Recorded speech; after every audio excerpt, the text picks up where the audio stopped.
There were once two men, one good and one bad, who went on a journey together.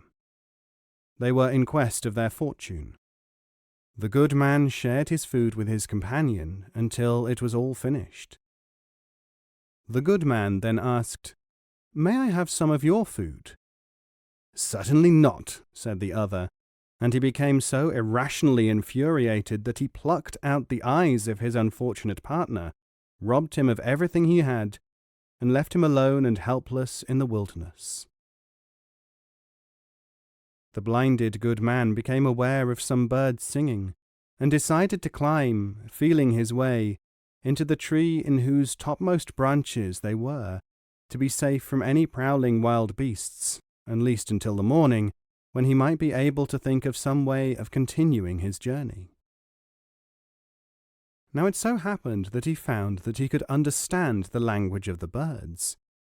As he listened, he learned from their discussions that any blind person who bathed his eyes in the dew of that place would have his sight restored. Further, the birds said that the daughter of a certain king was ill, but could be healed by the use of a flower which grew nearby. The same flower had the power of locating water and restoring fertility to gardens.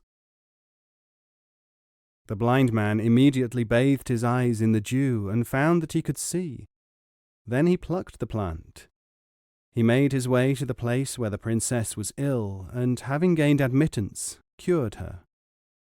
When he made the king's garden flourish again and found water which was badly needed, he was rewarded by being given the hand of the princess in marriage.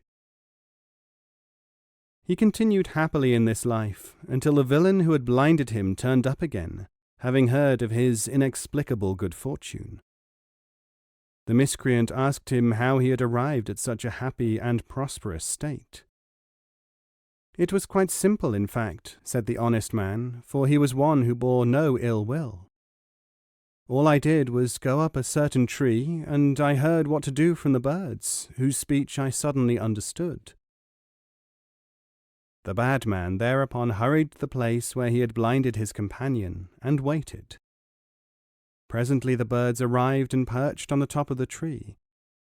He found that he understood their speech. They said, "Someone has overheard our conversation, for the king's daughter is now well, the garden is blossoming, and water has been found." They looked all around to see whether an eavesdropper was about, saw the bad man, flew down, and pecked out his eyes.